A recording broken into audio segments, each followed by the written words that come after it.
A suburban trolley line in these United States?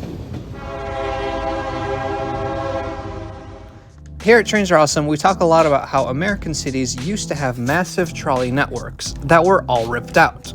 Like, a lot. Here's an hour-long video, perfect for your Saturday. But sometimes it is nice to stop and talk about cities who kept their streetcars. Places like San Francisco, Pittsburgh, and Boston, they have incorporated their old trolley lines into more modern light rails. And then there's Philadelphia. The city of brotherly love has quite a few trolley lines left. That might be in part because in Center City, the streetcars don't run in the street, they run underground. There is a fascinating construction underneath Market Street, where there are 4 tracks, with the outer 2 being used by trolleys, and the middle 2 tracks being used by the L, the heavy rail line also known as the Market Frankford line.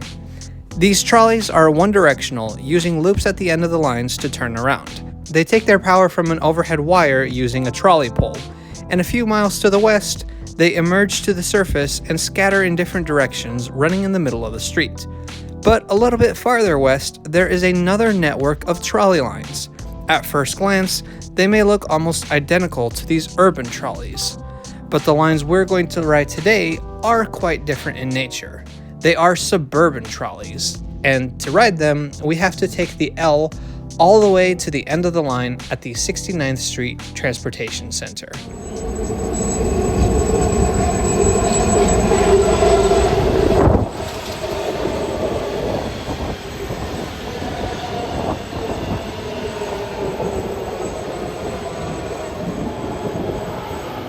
People have called this specific line the L for decades, short for elevated.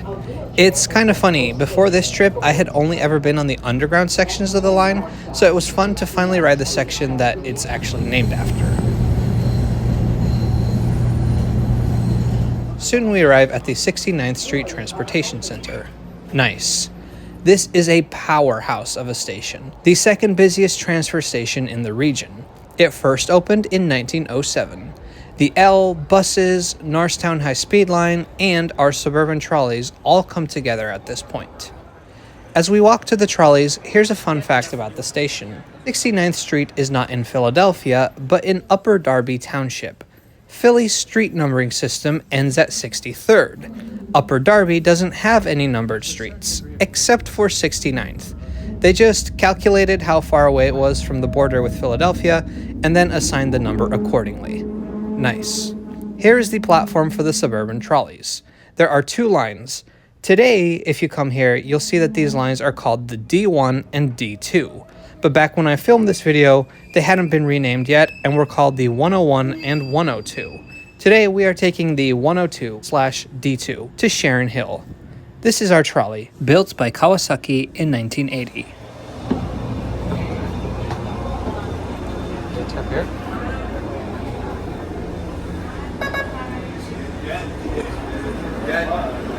These seats are nice and comfortable. A little crusty, but we'll forgive them. I'm really surprised by how soft and padded these seats are. Overall, the interior of these vehicles is quite different from the city trolleys. But that's not the only difference. They also have a driver's cab on both ends. They draw their power from a pantograph and not a trolley pole. And perhaps weirdest of all, their tracks are a 1/4 inch or about 7 millimeters wider than the other tracks in Philadelphia. The distance between the rails on a railway is called the track gauge. Most railways in the US and in the world are standard gauge, but the trolleys in Pennsylvania were mandated by state law to be wider, something called Pennsylvania trolley gauge. Back when the streetcars and railroads were being built, officials were worried that if the trolley tracks were built to standard gauge, they would connect to the railroad tracks and suddenly you'd have giant freight trains running down the middle of the busy city streets. No thank you. Building the trolleys to a different gauge prevented that from ever happening.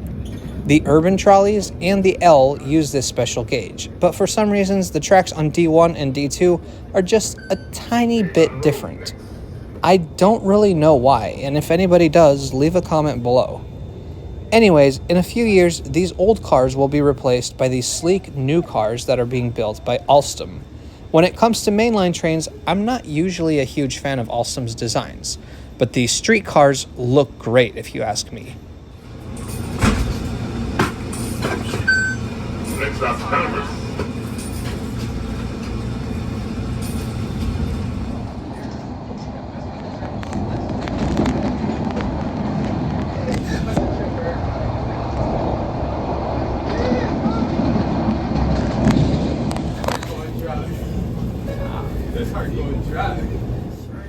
is Drexel Junction Station. Here, the D1 and D2 split.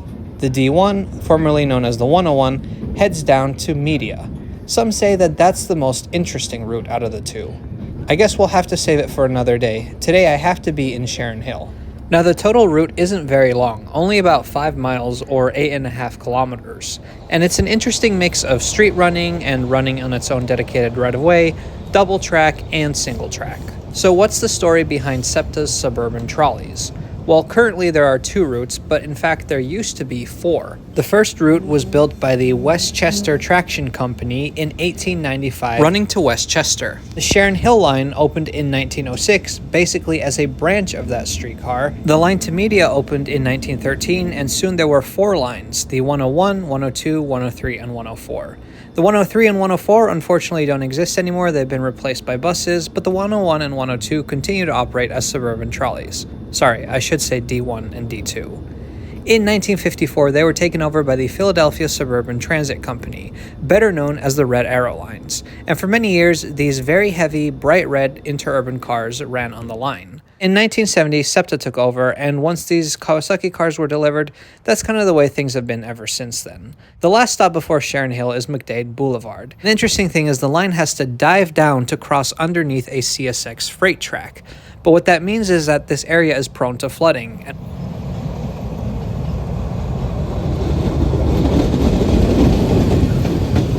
When it does flood, the trolleys only run as far as McDade Boulevard, and then buses take people to the last stop of Sharon Hill. But fortunately, we didn't have to deal with that today.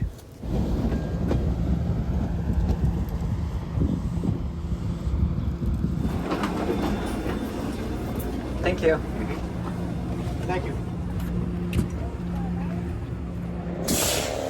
All right, made it to Sharon Hill, the final stop on the 102. Now, what sets these trolleys apart from the subway surface trolleys is the fact that they are double-sided. So you'll notice the track just kind of ends here. There's no balloon loop or other turnaround facility. The driver will go to the other side of the train and then it'll just continue back to 69th Street. And you can tell that it was built as an interurban and not like a city streetcar because a lot of the stops have little waiting rooms. They're nothing special, but they're kind of charming. So it may seem like I just got dropped off in front of a wide strode. What am I doing here? Though there is no direct connection, it's about a 10-minute walk to the SEPTA Regional Rail Wilmington Newark line. So that's actually what I'm going to go do. I got about an hour before my train leaves though, so maybe I'll get some food. So I stopped at a place I found called Leo's Steak Shop. I'd never heard of it before, but the food was pretty good. And then I walked to the Sharon Hill Regional Rail Station. Despite both stations being called Sharon Hill, they aren't actually at the same location. There is a little bit of a walk in between them. But don't let that discourage you. I found the walk to only be about 10 minutes, and it was pretty pleasant.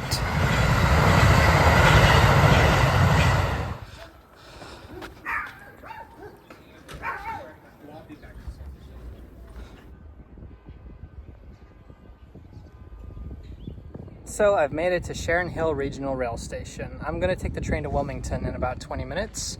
Timed it perfectly. Let's go try that hoagie.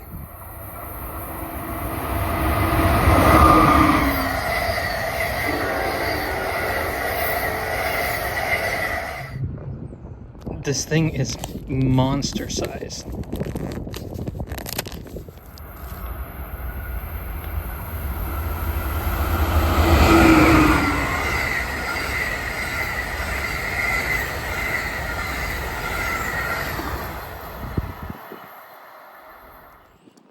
I have to like stand up and eat this thing.